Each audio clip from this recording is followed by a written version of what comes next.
नमस्कार साथियों, मैं मनीष कुमार शर्मा स्वागत करता हूं आपका एक बार फिर यादवेन स्मार्ट क्लासेस पर, जिस पर आप यूपी पुलिस, एसएससी और रेलवे की तैयारी कर रहे हैं। जैसा कि आपको पता है 9 बज चुके हैं और 9 बजे आपका एक सेशन स्टार्ट होता है जिसमें मैं आपको साइंस पढ़ाता हूं और उस साइंस के मैं प्रीवियस ईयर क्वेश्चन करा रहा हूं जो आपके रेलवे के एग्जाम्स के लिए इंपॉर्टेंट रहने वाले हैं। तो मैंने देखा होगा कि मैंने जो क्वेश्चन कराए आपके साइंस में वो फिजिक्स के कराए और फिजिक्स में भी मैंने चैप्टर वाइज आपको सीरीज कराई है, जिससे कि आपको बहुत अच्छे से समझ में आ चुके। और अगर मैं आपको बताऊं तो आपको एक और चीज एक खबर आपको मिल चुकी होगी कि अब जो है रेलवे के एग्जाम्स आ चुके हैं।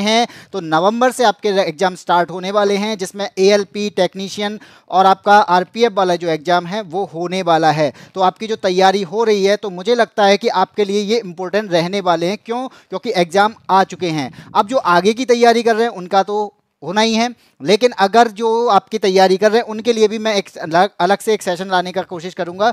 बाकी ये जो चल रहा है इसमें आपको रोजाना प्रैक्टिस करनी ही है। इसमें मैंने आपको क्लासेस कितनी करा दी हैं? 9 क्लासेस। आज जो क्लास है ये 9वीं क्लास है। इससे पहले आपकी 8 क्लास हो चुकी हैं और आप उन 8 क्लासेस में, मतलब ये है कि 8 क्लास का मतलब है कि वहां पर मैंने चैप्टर वाइज कराया है। तो एक में आपका मोशन होगा, एक में आपका यूनिट एंड मेजरमेंट होगा, एक में ग्रेविटेशनल फोर्स होगा। तो इस तरीके से मैं आगे बढ़ा हूं। तो अब हम आज बात करने वाले हैं एक नए चैप्टर के साथ में, और उस चैप्टर का नाम है प्रेशर एंड डेंसिटी। तो उससे पहले, प्रेशर और डेंसिटी को स्टार्ट करने से पहले, मैं चाहूंगा कि आप लोग इस सेशन को शेयर कर दीजिए, तो जिससे कि क्या हो, आगे डिस्टर्बेंस ना हो। तो बिल्कुल गौरी अंबेडकर, आदित्य चौधरी, पलक सिंह, हर्ष वर्मा, सभी का स्वागत है यहाँ पे। Most welcome Guru, thank you भाई। तो फिर हंस हंस के क्लास भर दो। नमस्ते, टाइम बहुत कम है। हाँ जी बिल्कुल, टाइम बहुत कम है। अब आपको पढ़ाई पर ध्यान देना है, पढ़ाई पर ही फोकस करना है। तो आज की क्लास स्टार्ट करते हैं। सबसे पहले मैं आपको बता दूं कि सबसे पहले आपको दिखाई दे रहा होगा कि प्रेशर यहाँ पे लिखा हुआ है। तो प्रेशर होता क्या है, इसके बारे में थोड़ा सा हमें जानना होगा, जिससे कि आप आगे के क्वेश्चंस को आसानी से कर पाओ। अब कर कैसे पाओगे कि भाई पहले तो जानो ना। यहाँ पे मान लीजिए एक वस्तु है, ये आपकी एक वस्तु है। अब इस वस्तु पर क्या लगा? प्रेशर लग रहा है। इस वस्तु पे क्या है? इस वस्तु पर प्रेशर लगा रहा। अब प्रेशर किस तरीके से काम करेगा? अब मान लीजिए ये वस्तु थी इस तरीके से, तो मैंने क्या किया, इस वस्तु पे ऊपर से क्या लगाया? ऊपर से मैंने लगाया फोर्स। क्या लगाया मैंने? ऊपर से लगाया फोर्स। अब जब मैंने इस पर ऊपर से फोर्स लगाया, तो ये फोर्स जो था वो एक पॉइंट पर ना लग के क्या हुआ? पूरे में फैल जाता है। एक पॉइंट पर ना लग के ये किस में फैल जाता है? ये पूरे एरिया पर फैल जाता है। ये एक पॉइंट पर काम नहीं करता है। तो इसका मतलब क्या हुआ कि जो प्रेशर है, यहां पे जो प्रेशर काम कर रहा है वो फोर्स पर काम कर, यानी फोर्स जो है, फोर्स लगाने पर ये पूरे एरिया में फैल रहा है। तो यही हमारा क्या कहलाता है? यही हमारा प्रेशर कहलाता है। इसका मतलब क्या है? जो ऊपर से लगे वो प्रेशर है। अब यहां पे आप एक बार बताओ, जब ऊपर से प्रेशर लग रहा है तो यहां पर भी तो एक फोर्स काम कर रहा होगा जो इसके अपोजिट काम कर रहा है।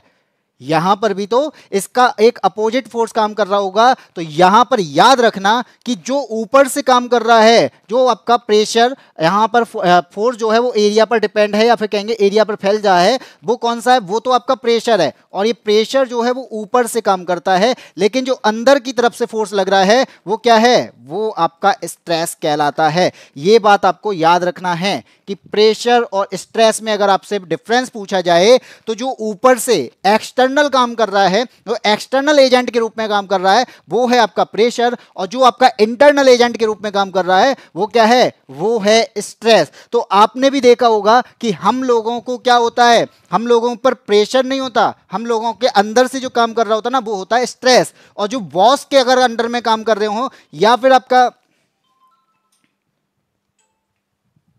हेलो,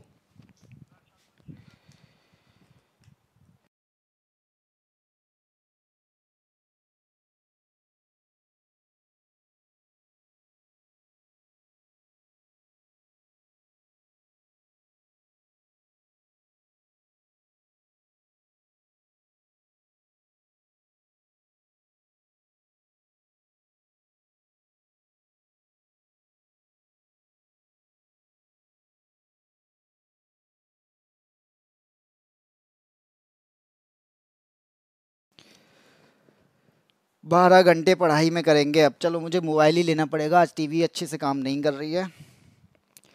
भी मुझे क्लास में फालतू बात में इंटरेस्ट नहीं है, चलते सर रिकॉर्ड देख लूंगा यहाँ, चल ठीक है कोई बात नहीं है।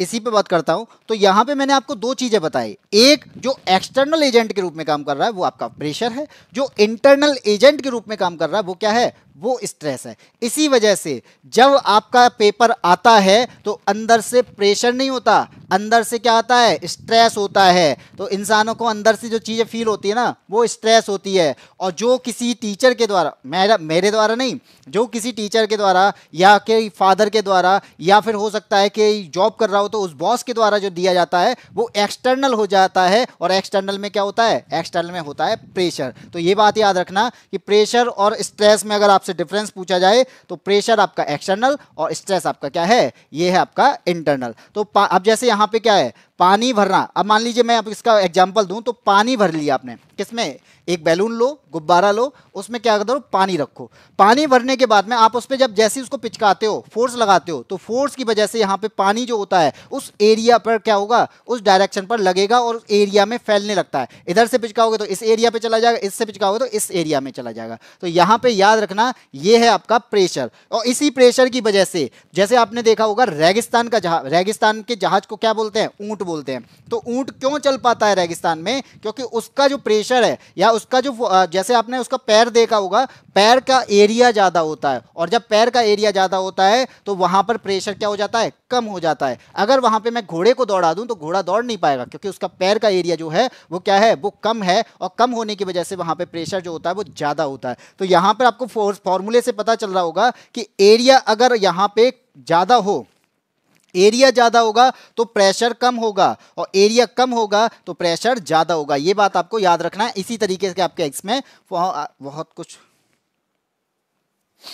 चलिए छोड़िए, बात करते हैं आज के पहले क्वेश्चन की। मैंने आपको थोड़ा सा हिंट दे दी किस तरीके से आपके क्वेश्चंस आने वाले हैं। आपका प्रेशर क्या होता है, स्ट्रेस क्या होता है, इसमें फोर्स किस तरीके से लगाते हैं, किस तरीके से वो एरिया में फैल जाता है। तो ये बात आपको याद रखनी है। बात करते हैं क्वेश्चन नंबर 1 की। तो क्वेश्चन नंबर 1 कहता है कि दबाव को किससे मेजर किया जाता है, प्रेशर को किससे मेजर किया जाता है। आंसर क्या होगा, ए कहता है द्रव्यमान और घनत्व से, बी है किए गए कार्य से, बल एवं क्षेत्रफल से, बल एवं दूरी से। तो किससे मेजर किया जाता है प्रेशर को, आंसर क्या होगा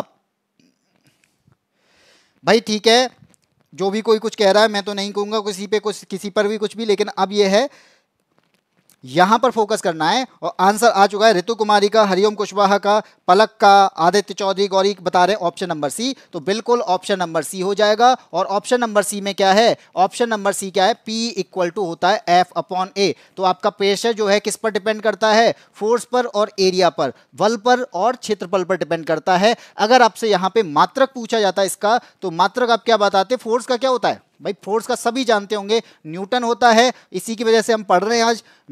और इसका पूछेंगे क्षेत्रफल का, तो क्षेत्रफल का होता है मीटर स्क्वायर, न्यूटन पर मीटर स्क्वायर। और इस न्यूटन पर मीटर स्क्वायर को ही हम क्या कहते हैं, इसी को हम कहते हैं पास्कल। ध्यान रखना कि पास्कल जो है वो इस न्यूटन पर मीटर स्क्वायर को कहते हैं। 1 न्यूटन पर मीटर स्क्वायर क्या होता है, पास्कल। ठीक है जी, बिल्कुल। पलक सिंह सी P इक्वल टू F/A है। हर्ष वर्मा ने भी सी बताया, बिल्कुल। C4 का होना प्यार है भाई, C4 का होना प्यार हो ही नहीं सकता है। अब मैं कहना नहीं चाहूंगा C4, लेकिन हाँ K4 कहते तो शायद हो सकता। क्वेश्चन नंबर 2 पे आते हैं। किसी लगाए गए बल के लिए यदि क्षेत्रफल कम है, अगर कोई आपका फोर्स लगाया जा रहा है वहां पर क्षेत्रफल कम है, और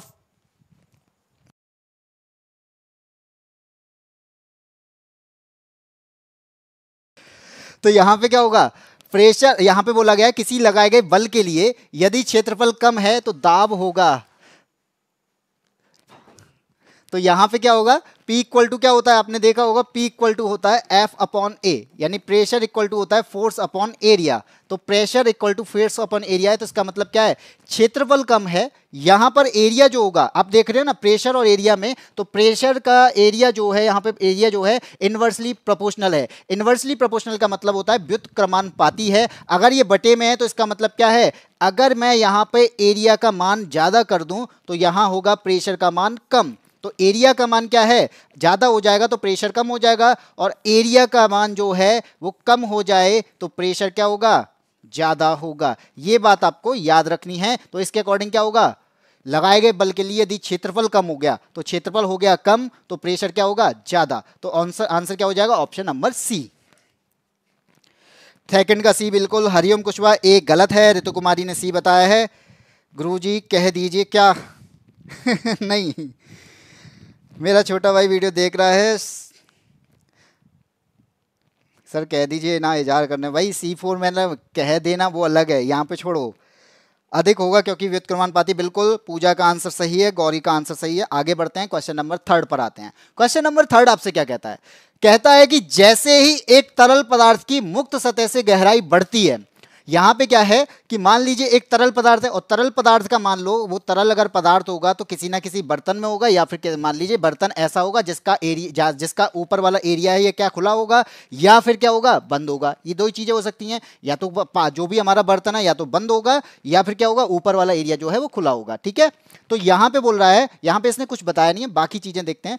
मुक्त सतह से गहराई बढ़ती है तो तरल द्वारा डाला गया दबाव क्या होगा। ए कहता है कि प्रेशर शून्य हो जाएगा, बी कह रहा है कम हो जाएगा, सी कह रहा है बढ़ जाएगा और डी कह रहा है अपरिवर्तित होता है। हाँ, you Palak, you have a great knowledge. Aditya Chaudhary, तुम्हारे पास में भी तो नॉलेज होनी चाहिए। फिर घट जाता है, बिल्कुल डिक्रीज होगा। पलक सिंह का बी डिक्रीज होगा। तो यहां पे याद रखना, जैसे मान लो क्या है कि आपके पास में क्या है, कोई वस्तु है यानी कोई बर्तन है, इस बर्तन में क्या होगा आपको मालूम है कि इसमें क्या होगा, पानी होगा। ठीक है, मैंने ले लिया, यहां पे तरल की बात आ रही है तो इसमें होगा पानी।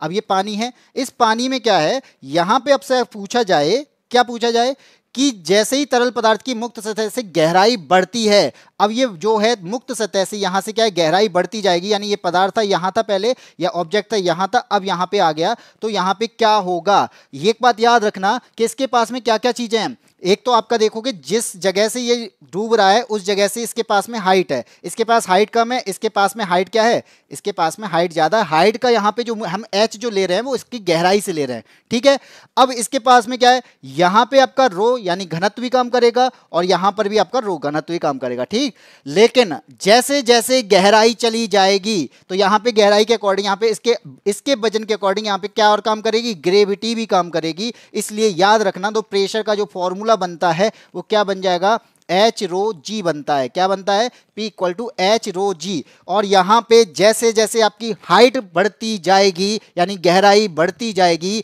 वैसे वैसे आपका क्या होगा, प्रेशर भी बढ़ता जाएगा। गहराई बढ़ने के साथ साथ यहां पे प्रेशर भी बढ़ता जाता है। तो यहां पे आंसर क्या हो जाएगा, तो जैसे आपकी गहराई बढ़ रही है तो यहां पे प्रेशर भी बढ़ेगा, क्योंकि यहां पे प्रेशर जो है प्रोपोर्शनल टू है हाइट, और हाइट का जो यूज कर रहे हैं यहां पे डेप्थ के लिए यूज कर रहे हैं। यहां पे एच का जो यूज कर रहे हैं वो हम किसके लिए यूज कर रहे हैं, गहराई के लिए यूज कर रहे हैं। तो जैसे जैसे आपकी गहराई बढ़ रही है तो प्रेशर भी क्या होगा, बढ़ेगा। ये बात आपका फॉर्मूला बताता है, क्योंकि प्रेशर जो है प्रोपोर्शनल टू है हाइट के। अगर प्रेशर प्रोपोर्शनल टू है हाइट के तो इसका मतलब है हाइट का बढ़ना प्रेशर का बढ़ना, डेप्थ का बढ़ना प्रेशर का बढ़ना। ये बात यहां से पता चलती है, इस फॉर्मूले से पता चलती है।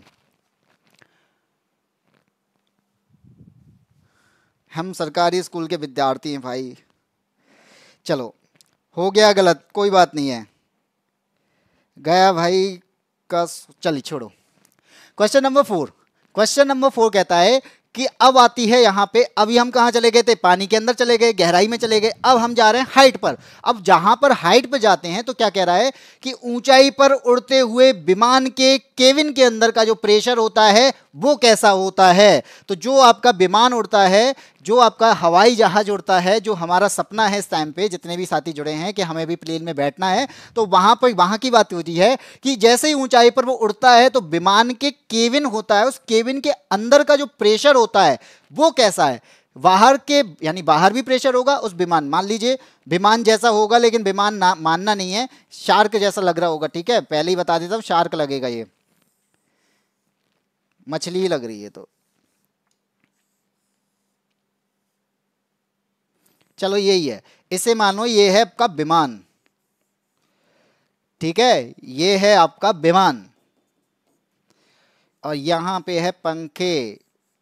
ये लो, कुछ भी हो, लग रहा है जैसा लग रहा है वैसा ही है। यहां पे जैसे क्या होगा, अब ऊंचाई पर उड़ता विमान है, ठीक है, यहां पे आपको पता है कि ऊपर उड़ेगा तो यहां पर आपके सामने जैसे आपका विमान उड़ता है तो इसको बाहर से भी तो प्रेशर लग रहा होगा, इसको बाहर से प्रेशर लग रहा होगा, यानी एटमॉस्फेयर प्रेशर इस पे काम कर रहा होगा, तो एटमॉस्फेरिक प्रेशर यहां पे इस पे काम कर रहा है, चलो मान लिया। अब इसके अंदर भी तो प्रेशर काम करेगा, तो वो क्या होना चाहिए, तो एटमॉस्फेरिक प्रेशर से ज्यादा होना चाहिए कि कम होना चाहिए, तो याद रखना कि यहां पे एटमॉस्फेरिक प्रेशर से ज्यादा होना चाहिए। अगर यहां पे एटमॉस्फेरिक प्रेशर जो है, वायुमंडलीय दबाव ज्यादा होगा, तो ये क्या करेगा, अपने प्रेशर से इस वायुयान को क्या कर देगा, पिचका देगा। अगर प्रेशर बाहर का प्रेशर ज्यादा हो जाएगा तो क्या होगा, विमान पिचक जाएगा। लेकिन यहां पे क्या करते हैं, हम अंदर के प्रेशर को ज्यादा कर देते हैं, और अंदर का प्रेशर बाहर के प्रेशर से ज्यादा है, इसलिए जो प्रेशर जो है यहां पे बाहर वाला वो इतना काम नहीं कर पाता कि वो उस पर प्रेशर यानी इस पर फोर्स इतना लगा पाए कि उसके एरिया को कम कर सके। यहां पे क्या करता है, एरिया का कम नहीं होता है, क्योंकि यहां पे अंदर का प्रेशर ज्यादा होता है, ठीक है। तो आंसर क्या हो जाएगा, तो यहां पे हो जाएगा बाहर की तुलना में क्या होगा, अधिक रखना पड़ता है अंदर का प्रेशर। हाँ बिल्कुल, आदित्य चौधरी सी आंसर, हर्ष वर्मा सी आंसर। सर जी मैं इस सब्जेक्ट में कमजोर हूं, तो गौरी सब्जेक्ट में कोई कमजोर नहीं होता है, बस ये है कि हमने पढ़ा नहीं होता है और हमने उसको समझा नहीं होता। भाई कहते ना, इंसान हो या सब्जेक्ट हो, अगर समझा ही नहीं है तो आप कैसे समझ पाओगे, किसी भी को इंटरेस्ट ही नहीं आएगा। There will be high pressure in comparison with outside of the plane, बिल्कुल उधर क्या होगा, हाई प्रेशर होगा आउटसाइड के अकॉर्डिंग, अंदर हमें याद रखना। सी क्या है, सर मेरा डेटा रो रहा है ठीक है कोई बात नहीं है, तो जो जिसको क्लास अभी देखनी है वो क्लास के साथ में अभी जुड़ सकता है, जिसको बाद में देखनी है वो बाद में भी देख सकता है, किसी के साथ में ऐसा नहीं है कि वो बाद में ना देख सके, बाद में भी देख सकते हो आप। कमेंट उस टाइम पे तो आप कमेंट भी कर सकते हो, वो तो कमेंट हमें बाद में भी दिखेंगे, ये कमेंट हमें बाद में नहीं दिखते हैं।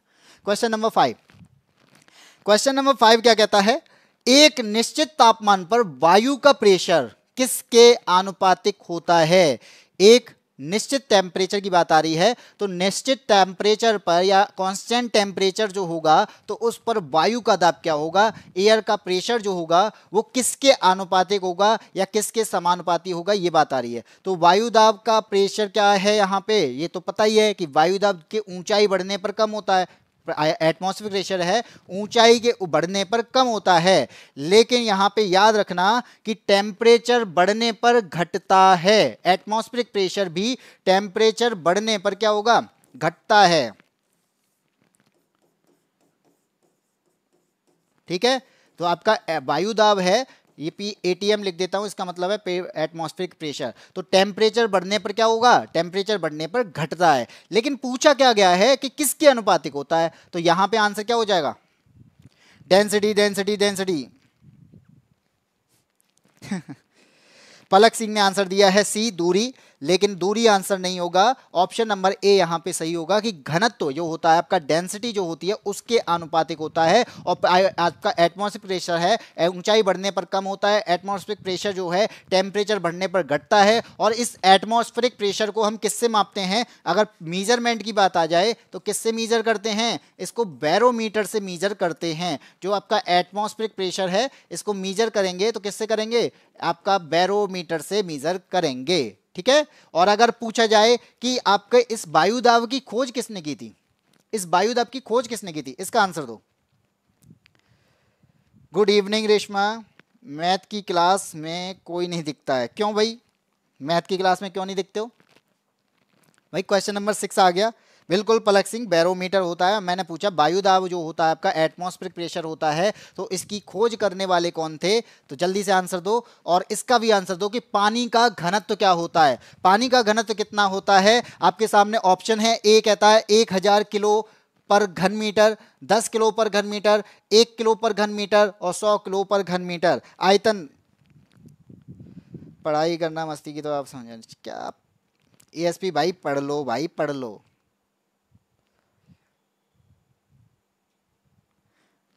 भाई क्यों सरकारी स्कूल का विद्यार्थी इंग्लिश में क्यों नहीं दे सकता। मेरे यहाँ पे जो मेरे आसपास का मैं बताऊँ, जहाँ पे मैं रहता हूँ उसके आसपास में एक स्कूल है, सरकारी स्कूल, वहाँ पर जितने भी बच्चे आते हैं ना वो सब इंग्लिश में बात करते हैं, और वो इंग्लिश मीडियम है, ठीक है, ये कहने की बात कि सरकारी स्कूल का बच्चा यार इंग्लिश नहीं बोल सकता, कैसी बातें करते हो? पढ़ाने का तरीका होना चाहिए, पढ़ाना आना चाहिए, आपका मीडियम चेंज होना चाहिए, बस इसी से आपका सरकारी स्कूल हो चाहे प्राइवेट स्कूल हो, आपका प्राइवेट स्कूल में माहौल मिल जाता है, बस इतनी सी बात है। वो माहौल हमने अगर सरकारी में दे दिया तो क्यों नहीं बोलेगा भाई? सर बता दीजिए आप। तो यहाँ पे पानी के घनत्व की बात करते हैं, इसको रट लेना क्योंकि ऑप्शन नंबर ए है कि 1000 किलो पर घन मीटर होता है, 1000 किलोग्राम पर मीटर क्यूब। ठीक है, पानी की डेंसिटी बिल्कुल ए होता है।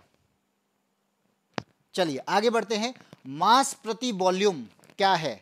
मास प्रति वॉल्यूम क्या है? अब यहां पे आपको एक तरफ तो दिया है मास और दूसरा दिया है वॉल्यूम, तो ये क्या होता है आपको बताना है। ये किसका आंसर होगा? ऑप्शन ए कहता है फोर्स है, बी कहता है वर्क है, सी कहता है डेंसिटी है, डी कह रहा है प्रेशर है। तो क्या होगा इनमें से आंसर? मास पर यूनिट। रितु कुमारी का आंसर है option number C, Palak Singh का answer C, Aditya Chaudhary density. तो आंसर क्या हो जाएगा? वायुदाब की खोज किसने की थी? उनका नाम था टॉरिसली। ठीक है, तो इसका आंसर हो जाएगा ऑप्शन नंबर सी। तो आपका डेंसिटी जो होता है वो क्या होता है? मास अपॉन वॉल्यूम होता है। तो डी इक्वल टू मैं लिख सकता हूं इसे एम अपॉन बी। तो मास है और अपॉन वॉल्यूम है। तो यहां से अगर आपको इसकी यूनिट पता करनी हो तो यूनिट भी पता कर सकते हैं। मास का क्या होगा? मास होगा किलोग्राम, वॉल्यूम हो जाएगा मीटर क्यूब। तो किलोग्राम पर मीटर क्यूब डेंसिटी की क्या होती है? यूनिट होती है। ठीक है जी। पूजा सिंह का आंसर सी है। मैं मस्ती करने वाली लड़की नहीं हूँ। क्या? अरे यार क्या आप लोग पता नहीं क्या बातें करते रहते हो।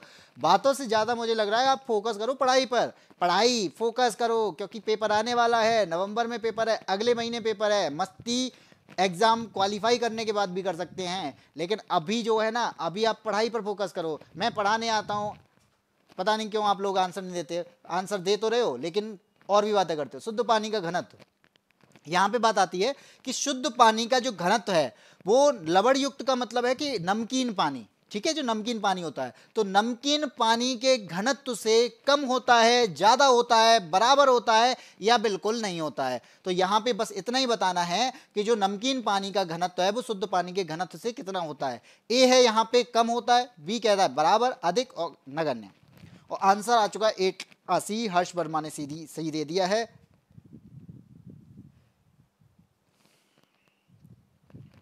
गौरी ने सी आंसर दिया है, ऋतु कुमारी का आंसर है सी। तो जो लोग ऑप्शन नंबर सी, काम होता है, काम होता है, काम होता है, काम नहीं कम होगा मैं कह रहा काम होता है अनुज कुमार।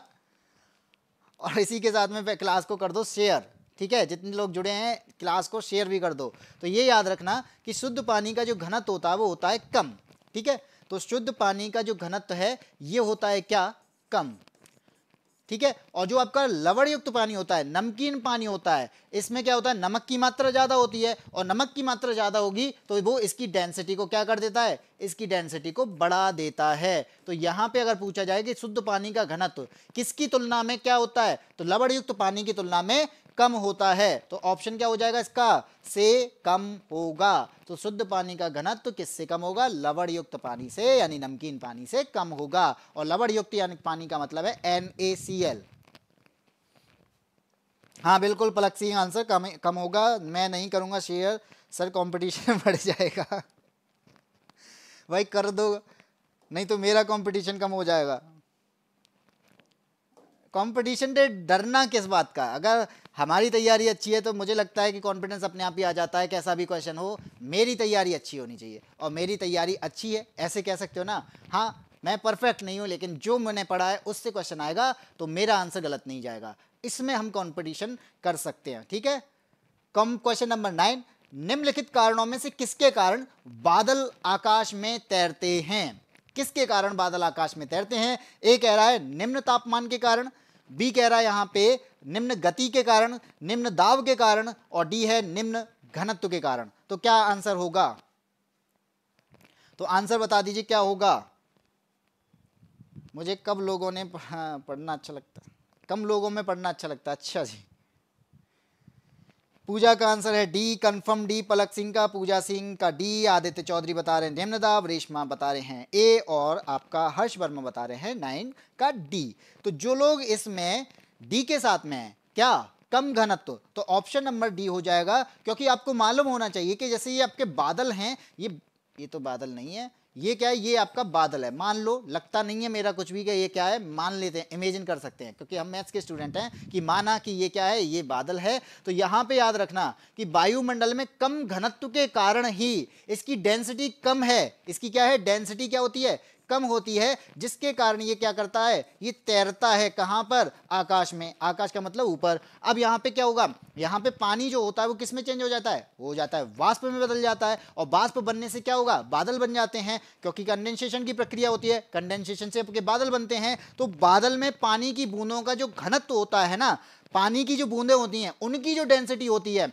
वो हवा से कम होती है। पानी की जो डेंसिटी है, पानी की जो बूंद बन जाती हैं, उन बूंदों की जो डेंसिटी है वो आपकी हवा से कम हो जाती है। तो इस वजह से क्या होता है, इस वजह से बादल जो हैं वो ऊपर हवा में तैरते हैं। ठीक है, ये बात याद रखना कि पानी की जो बूंदें हैं, पानी की जो बूंदें उसके अंदर हैं, बादल के अंदर ना, तो बादल की बूंदों का जो घनत्व होता है, उसकी जो डेंसिटी होती है वो हवा से भी कम हो जाती है। इस वजह से बादल का जो भार होता है वो हवा से भी कम हो जाता है, और वो हवा की वजह से आगे तैरने लगता है। आंसर क्या हो जाएगा, ऑप्शन नंबर डी।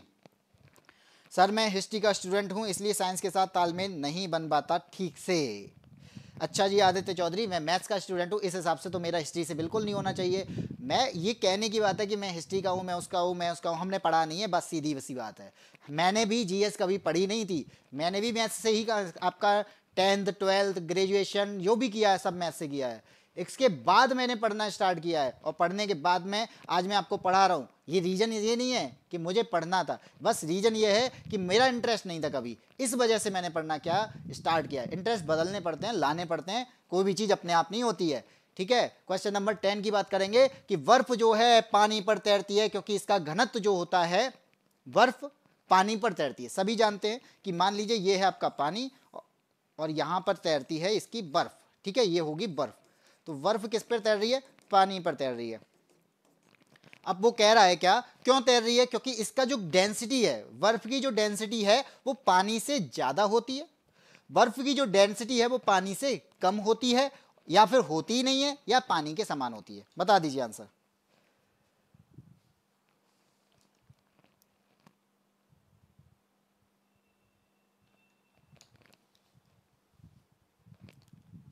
हाँ, बादलों का घनत्व कम होता है, इसलिए उन पर उत्प्लावन बल जो काम करता है, उत्प्लावन बल ज्यादा काम करता है। उत्प्लावन बल क्या करता है, ग्रेविटी के अपोजिट काम करता है। बिल्कुल पूजा सिंह ने एक तरीके से भी आंसर दिया है, पूजा ने, कि जो उत्प्लावन बल होता है वो करता क्या है, वो हमेशा ग्रेविटी के अगेंस्ट काम करता है। और अगर ग्रेविटी के अगेंस्ट काम करता है तो उछालता है वो लोग जो भी चीजें होती हैं, लेकिन वो पानी में बात करेंगे। लेकिन फिर भी तो उत्प्लावन बल जो होता है वो आपका क्या करता है, उन बादलों को ऊपर की ओर धक्का देता है ग्रेविटी के अगेंस्ट, जिस वजह से वो ऊपर तैरते रहते हैं। ठीक है, बिल्कुल बिल्कुल, अभी मैं एग्जाम्पल भी दे दिया था, बी आंसर बिल्कुल पलक सिंह, मैंने पढ़ लिया है कभी कभी चीज़ों को मैं। For example ice comparison with water. ठीक है, तो यहां पे बात करते हैं, बर्फ पानी पर तैरती है, तो आपको मालूम है बर्फ का घनत्व क्या होगा, पानी से कम होगा। ठीक है, बर्फ का घनत्व जो है पानी से कम होगा, इसी वजह से तो वो तैर पा रही है। अगर बर्फ का घनत्व ज्यादा हो जाता तो क्या होती, वो डूब जाती। अगर मैंने मान लो ये चीज है ना, ये क्या है, पेन है, अगर मैं डाल दूं इसको क्या, पानी पे, तो पानी पे डालने पर क्या होगा, इसकी जो डेंसिटी है ये बहुत ज्यादा डेंस होके बनी है, और बहुत ज्यादा डेंस होने की वजह से क्या हो, बहुत ज्यादा सघन है ये। और ठोस वैसे ही सघन होता है, आपको पता है ठोस तो सघन होता ही है, तो ये ज्यादा डेंस है किससे, पानी से, तो क्या होगा, ये पानी में डूब जाएगी। और बर्फ जो होती है वो अंदर क्या होती है, अंदर जो होती है थोड़ी सी खोखली टाइप की होती है। तो यहां पर क्या होता है, आपने कभी बर्फ देखी होगी ना, बर्फ को आप फोड़ के देखेगा, कभी कभी बर्फ जब जम रही होती है ना, तो आप हल्का सा पानी हाथ लगा के देखना, वो बहुत अंदर अपने आप ही दिख देगा आपका खोखलापन, उसके अंदर थोड़ा सा खोखलापन होता है, तो हल्की सी क्या है उसके अंदर एयर होती है। तो बर्फ का जो घनत्व है वो पानी से इस वजह से कम हो जाता है। तो कम सघन है तो क्या होगा, अधिक सघन पर तैरेगा, जो कम डेंसिटी होगा वो ज्यादा डेंसिटी पर तैरने लग जाएगा। इसी वजह से याद रखना कि बर्फ की जो डेंसिटी होती है वो क्या होती है, पानी से कम होती है। और क्योंकि जो ज्यादा होगा, अगर डेंसिटी ज्यादा होती तो डूब जाती। जैसे तेल पानी पर तैरता है, तेल पानी पर क्यों तैर पा रहा है, क्योंकि जो पानी उसका घनत्व है वो पानी से कम है। तेल की बूंद जो है पानी पर तैर पा रही है। क्यों तैर रही है? क्योंकि उसका घनत्व है, उसकी जो डेंसिटी है वो पानी से कम रहती है। अगर पानी से ज्यादा होती तो वो डूब जाती। अब समोसा डालोगे तेल में तो क्या होता है, समोसे का डेंसिटी ज्यादा है तो तेल में वो डूब जाता है। होता है कि नहीं?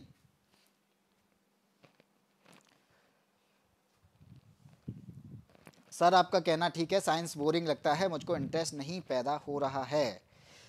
भाई बोरिंग तो भी जिंदगी भी है, इंटरेस्ट तो इसमें भी नहीं है, लेकिन करना पड़ता है। मैं ये बोल रहा हूं ना, करना पड़ता है। जब ये चीज आ जाए ना तो फिर इसका मतलब है कि हाँ मुझे करना पड़ेगा। तो बस सीधा से, इंटरेस्ट तो किसी को भी नहीं है, पढ़ने में इंटरेस्ट नहीं है। मैं भी चाहता हूं कि भाई मेरे को भी आलस बहुत है, मैं चाहता हूं मैं लेटा रहूं बस पढ़ा रहूं ऐसे ही, लेकिन मैं उठता हूं ना, उठना पड़ता है। उठता नहीं हूं मैं, उठना पड़ता है। और जब मुझे उठना पड़ता है तो मुझे काम भी करने पड़ते हैं, और जब काम करना पड़ता है तो पढ़ना भी पड़ेगा ही। तो सब चीज़ें मजबूरी वाली हैं, करनी पड़ती हैं। ठीक है, सब समझ में आ जाएगी। समोसे का नाम लिया। क्वेश्चन नंबर 11 पे ध्यान दो, खाने पीने की बात बाद में करेंगे। क्वेश्चन नंबर 11 कहता है कि निम्न में से किसका घनत्व जल के घनत्व से अधिक होता है? ए कहता है कॉर्क, जो लकड़ी का होता है ना वो, उसकी बात आ रही है। बी एक है बर्फ, सी है लोहे की कील, और डी है थर्माकोल। तो किसकी डेंसिटी पानी से ज्यादा होगी? क्या आंसर होगा? हाँ जी करना पड़ेगा भाई। आदित्य चौधरी, गीता सागर गुड इवनिंग। गीता सागर, हर्ष वर्मा, पलक सिंह का सी। ओके रेशमा, चलो ये पलक सिंह ने बता दिया है सी आंसर। और किसी का आंसर क्या होगा इसका? तो यहाँ पे बात आ रही है डेंसिटी की, तो मैंने क्या बताया, लोहे की डेंसिटी। यहाँ पे बात आती है ठोस की, तो ठोस की डेंसिटी क्या होगी? ज्यादा होगी। अब इन चारों में, ये भी तो चारों ठोस ही हैं, लेकिन इनमें अगर ये ठोस हैं, यानी ये आपके क्या हैं, ठोस हैं, तो इनमें सबसे ज्यादा जो डेंस होगा, सबसे ज्यादा डेंस कौन होगा, सबसे ज्यादा सघन कौन होगा? वो होगा लोहे की कील। तो ऑप्शन नंबर सी क्या होगी? सबसे ज्यादा डेंस है, और सबसे ज्यादा डेंस है, सबसे ज्यादा सघन है, तो सबसे ज्यादा घनत्व किसका होगा? इसी का होगा। और अगर ये ज्यादा घनत्व वाली है तो कम घनत्व के वाली पे डूब जाएगी। ठीक है, तो कहां पे डूब जाएगी? पानी में डूब जाएगी। क्योंकि क्या है, आप अगर इसकी बात करोगे, कॉर्क को, लोहे की कील जो है, इनमें सबसे ज्यादा जो डेंस होगी वो ये होगी। दूसरे नंबर पर कौन आएगा? कॉर्क आएगा। तीसरे नंबर पर कौन आएगी? बर्फ आएगी। चौथे पर आपका थर्माकोल आएगा। इस तरीके से आप देख लो कि सबसे ज्यादा डेंस कौन हुआ? लोहे की कील। लोहे की कील क्या है? ज्यादा डेंसिटी है, इसके पार्टिकल जो होंगे वो बहुत ज्यादा पास होंगे। तो यहां पे बात आती है ऑप्शन नंबर सी की, तो ये हो जाएगा सही। बता दीजिए सही है कि नहीं? बिल्कुल आयरन वाला होगा, सी आंसर होगा, सी ही होगा भाई, लोहे की कील। बिल्कुल, चलो आगे बढ़ते हैं। Question number 12। क्वेश्चन नंबर 12 क्या कहता है? अब आ गया आपका चांदी के घनत्व की बात। लोहे की बात आ गई, चांदी की बात आ गई, धीरे धीरे समोसे, चांदी, लोहा, बर्फ सब आ जाएगा। ठीक है, क्वेश्चन नंबर 12, चांदी का घनत्व है 10.8 इंटू 10 की 10। 10.8 इंटू 10, ये तो कुछ गड़बड़ है भाई। 10.8 इंटू 10 टू द पावर, मुझे लगता है जहां तक है ये 10 की पावर होगा 3। ठीक है, थोड़ा सा इसमें जो है मुझे लग रहा है वो 10 की पावर 3 होगा। ठीक है, अब बात करते हैं आगे। तो किलोग्राम पर मीटर क्यूब है, यानी चांदी की जो डेंसिटी दी है वो कितनी है? 10.8 इंटू 10 की पावर 3 किलोग्राम पर मीटर क्यूब। और पानी का डेंसिटी कितनी दी है? 1000, जो आपको पता है, अभी देखा था पानी की डेंसिटी कितनी थी? 1 किलोग्राम पर मीटर क्यूब। तो ये तो आपकी पानी की डेंसिटी। तो चांदी का आपेक्षिक घनत्व या सापेक्ष घनत्व क्या होगा? आंसर आपको बताना है, क्या होगा बताइए।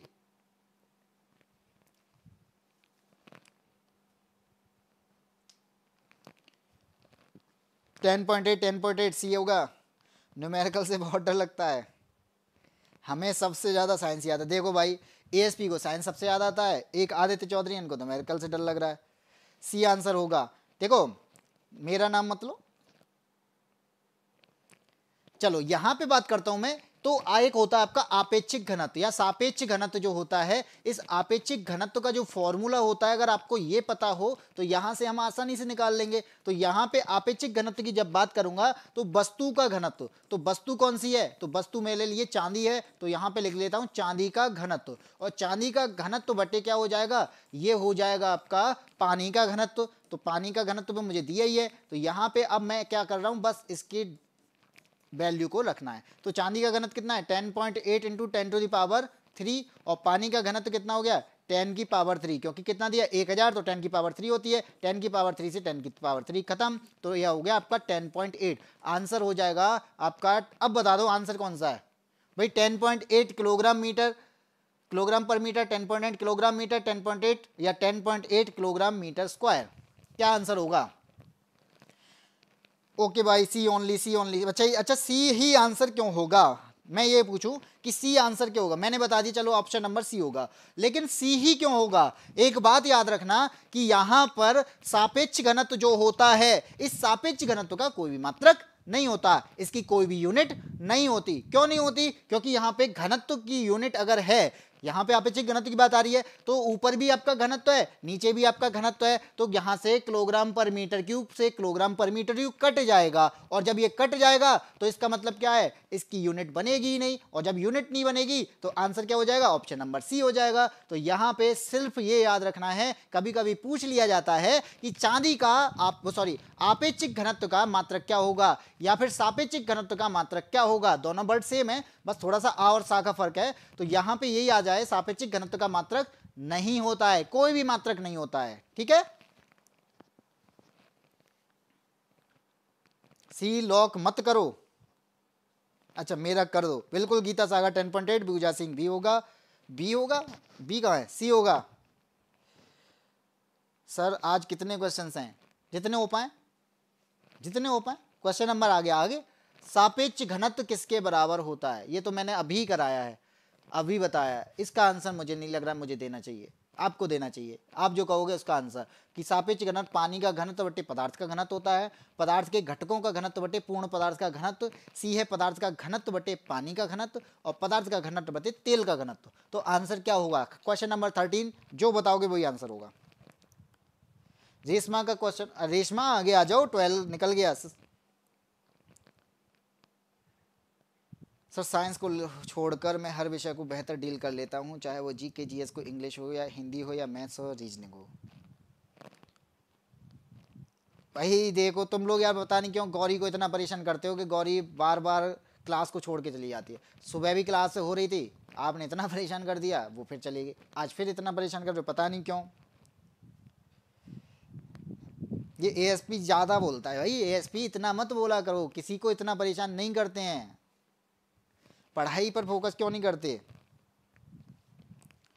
चुपचाप पढ़ लो। इसकी बात करते हैं, ऑप्शन नंबर हो जाएगा इसका सी, पदार्थ का घनत्व। अभी बताया था कि जो चांदी का घनत्व, अभी हमने चांदी को वस्तु बोला था, तो चांदी का घनत्व बटे जल का घनत्व था, ऐसे यहाँ पे पदार्थ का होगा, तो पदार्थ का सापेक्षिक घनत्व क्या होता है? पदार्थ का घनत्व बटे पानी का घनत्व। तो पानी, पदार्थ और पानी के घनत्व का जो अनुपात होता है उसे सापेक्षिक घनत्व कहते हैं, और इसका कोई मात्रक नहीं होता है, ठीक है। ए आंसर नहीं होगा रेशमा, पलक सिंह सी आंसर बिल्कुल सही है। क्वेश्चन नंबर 14, जब बैरोमीटर का पाठ्यांक अचानक घट जाए, पाठ्यांक का मतलब होता है रीडिंग जो होती है। अब जैसे अगर मान लीजिए बैरोमीटर है, अगर बैरोमीटर है, यहाँ पे क्या होगा, यहाँ पे मान लीजिए ऐसे नंबर्स लिखे होंगे, मैं ऐसे ही बना देता हूँ 1 2 3 4 इस तरीके से, ये नंबर्स हैं। तो यहाँ पे बात आती है कि मैंने घड़ी बना दी, तो घड़ी के टाइप का ही होता है, तो ऐसे कहेंगे जब बैरोमीटर का पाठ्यांक जो है, यानी इसकी जो रीडिंग है वो क्या हो जाए, वो घट जाए, तो ये क्या बताता है कि मौसम कैसा रहने वाला है। बैरोमीटर करता क्या है, क्या बताएगा? इस मौसम के बारे में जानकारी देगा। तो यहाँ पे यही पूछा जा रहा है, बता दीजिए क्या आंसर होगा, कि बैरोमीटर का जो होता है उसका पाठ्यांक, उसकी रीडिंग जो है वो अचानक नीचे गिर जाए, तब इनमें से क्या हो जाएगा, बहुत गर्म हो जाएगा, मौसम क्या हो जाएगा, गर्म होगा, बी कहता है सुखद हो जाएगा, सी है ठंडा हो जाएगा, डी कहता है तूफानी हो जाएगा। आंसर क्या होगा? पूजा सिंह आंसर सी, रितु कुमारी का आंसर सी है, गीता सागर ए बता रहे हैं, पूजा बता रही हैं डी आंसर। तो यहाँ पे जो आंसर होगा वो क्या हो जाएगा, देखो यहाँ पे ये याद रखना कि बैरोमीटर की जब भी रीडिंग जो होगी वो अचानक गिरे तो हमेशा क्या आएगा, आंधी तूफान आने की संभावनाएं होती हैं। तो जो हम लोग बताते हैं ना, जो हम लोग कहते हैं कि आंधी तूफान, जैसे मौसम की जो चीज़ें आती हैं कि वो कैसे बता पाते हैं आंधी तूफान आने वाला है, तो वो इसी रीडिंग से बता पाते हैं कि यहाँ पर ये बेहद तूफानी हो जाएगा, आज कुछ तूफानी करते हैं, तो जो बैरोमीटर है उसकी रीडिंग को नीचे गिरा के अचानक से गिराने पर हम तूफानी करते हैं। तो ऑप्शन नंबर हो जाएगा 4। तो ठीक है, अगर यहाँ पे इसकी जो रीडिंग है वो क्या हो, गिरे तो, लेकिन अब यहाँ पे अचानक की जगह पे क्या हो, धीरे धीरे गिरे, ठीक है, ये थी, ये मान लीजिए ये रीडिंग है, ये धीरे धीरे धीरे धीरे धीरे ऐसे नीचे जा रही है, तो इसका मतलब क्या है भाई, बरसात होगी। ठीक है, तो वर्षा होने की संभावनाएं हो जाती हैं। अगर होगा क्या, धीरे धीरे जो नीचे की जगह धीरे धीरे क्या हो, ऊपर की तरफ जाए, तो ऊपर की तरफ में जाने पर क्या होगा, दिन साफ होगा, जैसे बोलते हैं सैनी डे, तो दिन साफ होने की संभावनाएं होती हैं। और अचानक गिर गया तो तूफानी हो जाएगा। आंसर मिल गया है पलक सिंह का डी आंसर, पूजा का आंसर डी, गीता का ए, ऋतु कुमारी का सी। ऋतु कुमारी आंसर गलत हो गया। ये कैसे गलत हो गया, तुम्हें तो पता होना चाहिए। क्वेश्चन नंबर 15, बिल्कुल हर्ष वर्मा डी आंसर है। चलिए, यदि इस पिस्टन के साथ सिलेंडर में गैस का दबाव 240 पास्कल है, इस पिस्टन के साथ नहीं होगा, एक पिस्टन होगा शायद ये। यदि पिस्टन के साथ सिलेंडर में गैस का जो प्रेशर है वो है 240 पास्कल, और क्या दिया गया है, क्षेत्रफल दिया है 0.4 वर्ग मीटर, तो लगने वाले बल की मात्रा क्या होगी। तो यहां पे हमें फोर्स निकालना है, तो हमें यहां पे क्या दिया है, प्रेशर दिया है और एरिया दिया है, और प्रेशर एरिया दिया है, तो मुझे फोर्स निकालने में क्या आसानी है, आसानी होगी, क्योंकि मुझे पता है P इक्वल टू होता है, प्रेशर इक्वल टू होता है F अपॉन A, और प्रेशर की वैल्यू कितनी दी है, 240 पास्कल दी है। प्रेशर की वैल्यू कितनी है, 240, और यहाँ पे मुझे फोर्स निकालना है। एरिया कितना दिया है, 0.4 दिया है, 0.4, इसका ऊपर कर लो मल्टीप्लाई, आंसर आपको मिल जाएगा। कितना आएगा जल्दी बताओ, क्या आंसर होगा। 24 4 जा 96 होते हैं, तो आंसर हो जाएगा आपका option number A, 96 Newton. Force की मात्रा जो होता है वो होता है न्यूटन। पलक सिंह 9.6 नहीं होगा, 96 होगा, ए आंसर होगा, बिल्कुल ए दिया है पूजा ने, बिल्कुल सही दिया है। ऋतु कुमारी का ए, सबका अब आ रहा है सी, ए बिल्कुल सही है। ठीक है, अरे यहाँ पे क्या, मान लो फोर्स की वैल्यू क्या हो जाएगी, 240 गुणा 0.4 होगा, यही तो दिया है। इसका अगर मैं क्रॉस मल्टीप्लाई कर दूं तो इधर हो जाएगा, तो यहां से मैं अगर पॉइंट को हटा दूं तो हो जाएगा 10, 0 से काट दो 0, 24 4 जा कितने होते हैं, 96 होते हैं। अब तो आ गया होगा 96 न्यूटन, आंसर हो गया ऑप्शन नंबर 1। इसमें क्या था, आ गया, बिल्कुल 96 होगा। आगे बढ़ते हैं, अब आता है साबुन के बुलबुले। तो बुलबुले तो आपने देखे होंगे, बचपन में क्या करते थे हम लोग, वो लेके आते थे वो, अब तो आपका पता नहीं क्या आता है, लेकिन हम क्या करते थे, एक छोटी सी डिब्बी लेते थे, उस डिब्बी में क्या करते थे, सर्फ घोलते थे और हल्का सा उसको प्रेशर करते थे कि एक कुछ होता था, पेन जैसे पेन होता था ना, पेन का ऊपर का ये सारी चीज़ निकाल के उससे प्रेशर डालते थे, देने से क्या होता था, वो आपका बुलबुला बन जाता था। तो वो साबुन का जो बुलबुला बना है, तो साबुन के बुलबुले के अंदर जो प्रेशर होता है वो कैसा होता है, तो एटमॉस्फेरिक प्रेशर जो होता है उससे ज़्यादा होगा, एटमॉस्फेरिक प्रेशर से कम होगा, यहां पर एटमॉस्फेरिक प्रेशर के बराबर हो जाएगा, या फिर उसका आधा हो जाएगा। क्या होगा, a answer, a answer Shubhi Rajput, don't forget your target, Harsh भाई।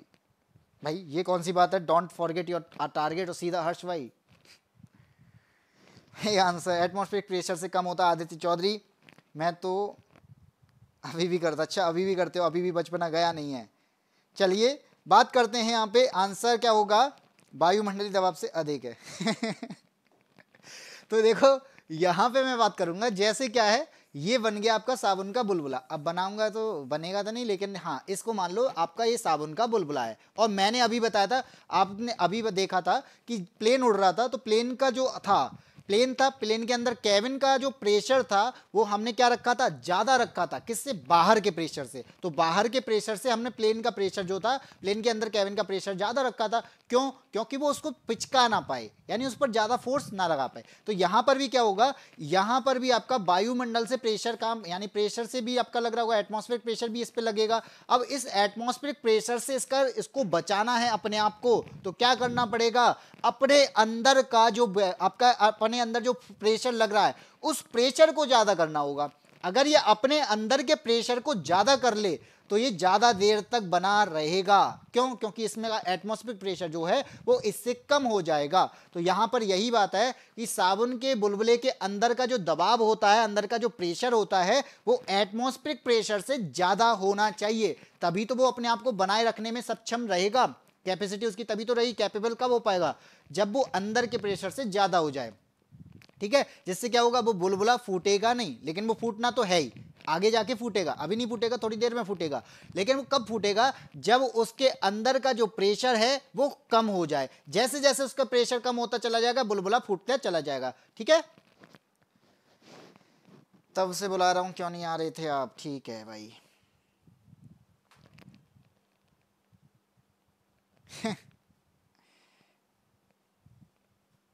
कोई बात नहीं है भाई। आदित्य गीता सागर का ए है, रेशमा का ए है, तो जो लोग ए के साथ हैं तो बिल्कुल सही आंसर है। ठीक है, तो यहां पे आंसर क्या हो जाएगा, साबुन का बुलबुला अंदर से। अब ये एक बात याद बता, अब एक चीज मैं आपसे यहां पे पूछता हूं कि जो बाहर से लग रहा है वो तो है प्रेशर, और जो अंदर से फोर्स लग रहा है वो है आपका स्ट्रेस। तो साबुन के जैसे साबुन का बुलबुला है ना, तो जिसे हम अभी प्रेशर कह रहे हैं, दबाव कह रहे हैं, वो वास्तव में क्या है, याद रखना, वो क्या है, वो प्रेशर नहीं, वो स्ट्रेस है। तो ये क्या है, स्ट्रेस है। और जो बाहर से लग रहा है जिसे हम एटमॉस्फेरिक प्रेशर कह रहे हैं वो है प्रेशर।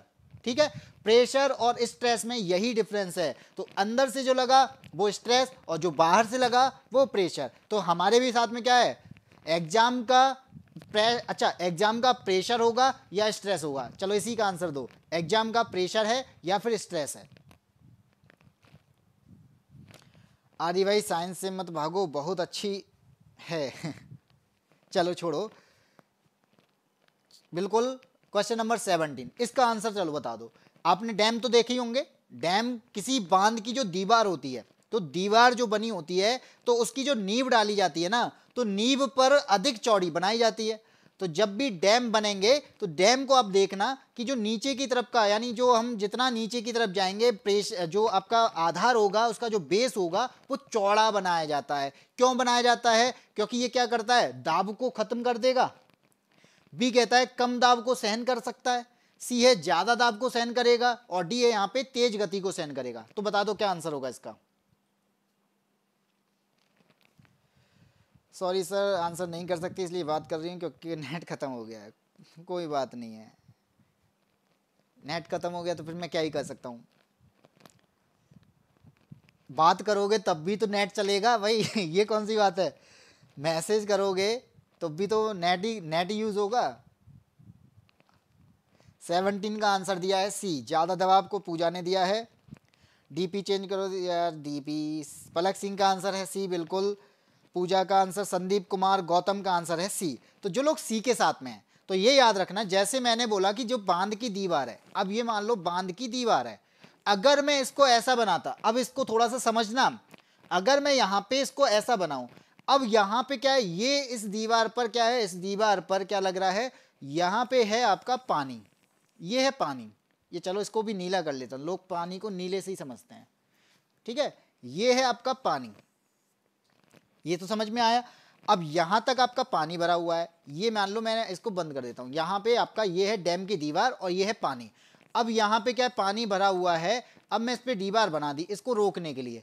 तो ये याद रखना, आपकी दीवार जो है, जैसे ये तो है हाइट, जितनी ज्यादा हाइट होगी उतना ज्यादा प्रेशर होगा। तो यहां पर इतनी ज्यादा हाइट है, यहां पे इतनी ज्यादा हाइट है, तो इसका जो प्रेशर होगा वो क्या होगा, वो यहां पे ज्यादा होगा। तो इसके अकॉर्डिंग क्या होगा, यहां पे प्रेशर कम होगा, यहां और कम होगा, यहां और थोड़ा जा बढ़ेगा, यहां बढ़ेगा, यहां बढ़ेगा। इस हिसाब से क्या होना चाहिए, इसका प्रेशर जो है वो सबसे ज्यादा जगह, यानी सबसे नीचे की तरफ में मैक्सिमम होना चाहिए। लेकिन ऐसा नहीं होता है, क्योंकि आपने देखा, देखो इसने क्या बना लिया, इसने ट्राइंगल बना लिया। और यहां पे याद रखना कि जब भी ट्राइंगल बन रहा होगा तो ट्राइंगल में क्या होता है, तो ट्राइंगल में यहां पे जो प्रेशर काम करेगा, या फिर इसका सेंट्रॉइड जो होगा, यहां पे प्रेशर ज्यादा काम करेगा। कहां पर, सेंट्रॉइड पर प्रेशर ज्यादा काम करेगा। तो इसका जो सेंट्रॉइड होगा वो इस जगह, मान लूं मैं इस जगह होगा, तो यहां पर प्रेशर ज्यादा काम करेगा। और यहां पर अगर प्रेशर ज्यादा काम करेगा तो इसका मतलब है कि इस जगह से ही क्या होगा, इस दीवार को चौड़ा बनाना पड़ेगा। तो इसकी दीवार इस जगह से ही कैसी बनाई जाती है, चौड़ी बनाई जाती है, वो इस टाइप की। ठीक है, तो आपको अब समझ में आ जाना चाहिए मेरे अकॉर्डिंग कि जो दीवार जो बनाई जा रही है वो इस चौड़ी कहां बनाई जाती है, वो नींव पर बनाई जाती है, क्योंकि इसके सेंट्रॉइड पर क्या होता है, प्रेशर ज्यादा होता है। ठीक है, तो ये बना दी मैंने दीवार। तो नींव का आधार जो है, अब ये क्या करेगा, प्रेशर अगर यहां पे ज्यादा है तो ज्यादा प्रेशर को भी तो सहन करेगा।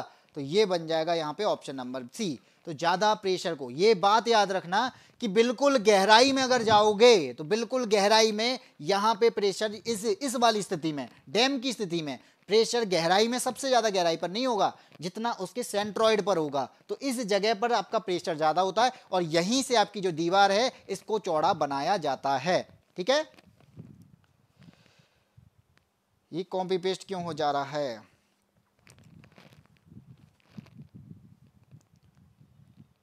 सो भी अच्छी बात है, कहीं भी पढ़ो।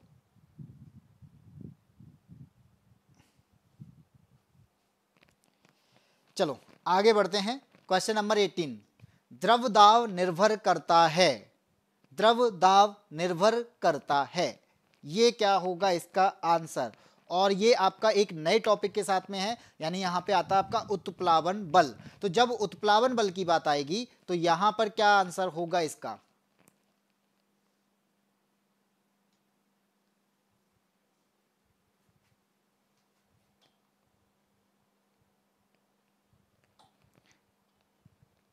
अभी इस ओनली डेंसिटी, 18 का आंसर आ रहा है डी, ओनली डेंसिटी। चलिए देखते हैं। तो ये तो मैंने अभी बताया था जब आपका दूसरा या तीसरा क्वेश्चन चल रहा था, तो यहाँ पे मैंने बताया था कि जैसे आपका द्रव दाब की बात आती है तो ये मान लीजिए, अब इसमें तो ऐसे ही बनेगा, इससे लेते हैं। तो ये है आपका कोई पात्र, पात्र का मतलब कोई भी ऐसी जगह चीज़ है जिसमें बर्तन कहते हैं, इसमें क्या है, पानी भरा हुआ है। अब यहाँ पे कोई वस्तु है, यहाँ पे मैंने मान ली कोई वस्तु है। अब ये वस्तु है आपके पास में इस तरीके की, ठीक है। अब ये वस्तु जो है वो किस किस पर डिपेंड करेगी? एक तो आपको पता चल रहा है कि इस पर फोर्स जो होगा वो चारों तरफ से काम करेगा। यहां पे याद रखना कि फोर्स जो होगा वो चारों तरफ से यहां पे काम करेगा, ठीक है। और इसका जो वजन है, इसका जो वेट है वो इसको क्या, या फिर इसके अन्य कह सकते हैं कि इसको अपन कहां पे खींचेगा, ग्रेविटी से अपनी ओर खींचेगा। तो यहां पे जी भी काम करेगा। इसके अलावा और क्या काम करेगा? हाइट काम करेगी, यानी जिसे हम कहते हैं डेप्थ काम करेगी। और क्या काम करेगा यहाँ पे? और इस पानी का घनत्व काम करेगा। तो याद रखना यहाँ पे रो काम करेगा, इसे कहते हैं घनत्व। तो इसका मतलब क्या होगा, यहाँ पे आपका जो क्या बन जाएगा फॉर्मूला, तो प्रेशर का फॉर्मूला जो बनेगा वो बनेगा रो जी एच। एच यहाँ पे गहराई है, जी यहाँ पे ग्रेविटी है, और रो यहाँ पे क्या है, रो यहाँ पे आपका डेंसिटी है। तो कितना डूबेगा ये वस्तु, कितना डूबेगी, तो वो कौन डिसाइड करेगा? इसको डेंसिटी डिसाइड करती है। ये याद रखना कि ये वस्तु कितना अंदर जा सकती है, ये वस्तु कितना डूब सकती है, इस चीज को डिसाइड करने वाला कौन होता है? इस चीज को डिसाइड करने वाला होता है डेंसिटी। तो ऑप्शन हो जाएगा ऑप्शन नंबर बी। तो द्रव दाब निर्भर करता है, सॉरी, द्रव दाब निर्भर करता है किस पर? गहराई पर भी डिपेंड करता है, ये आपका घनत्व पर भी करता है, गुरुत्वीय त्वरण पर भी करता है। आंसर ये होगा ऑप्शन नंबर डी। ये बात सही है, कितना डूबेगा ये डेंसिटी पर डिपेंड करेगा। लेकिन इसने पूछा है द्रव दाब किस पर निर्भर करता है, तो द्रव दाब तो गहराई पर भी डिपेंड कर रहा है, एच इसके साथ में है, घनत्व पर भी कर रहा है क्योंकि रो है इसके पास में, और गुरुत्वीय त्वरण पर कर रहा है क्योंकि जी भी इसके साथ में। तो जिन लोगों का आंसर डी है वो बिल्कुल सही है। पूजा सिंह बिल्कुल सही है, हर्ष वर्मा का आंसर सही है, पलक सिंह का आंसर सही है, पूजा, सभी का आंसर सही आ रहा है। तो यहां पे आंसर क्या हो जाएगा? ऑप्शन नंबर डी, कि द्रव दाब किस पर निर्भर करेगा? उसकी गहराई पर, घनत्व पर और गुरुत्वीय त्वरण पर।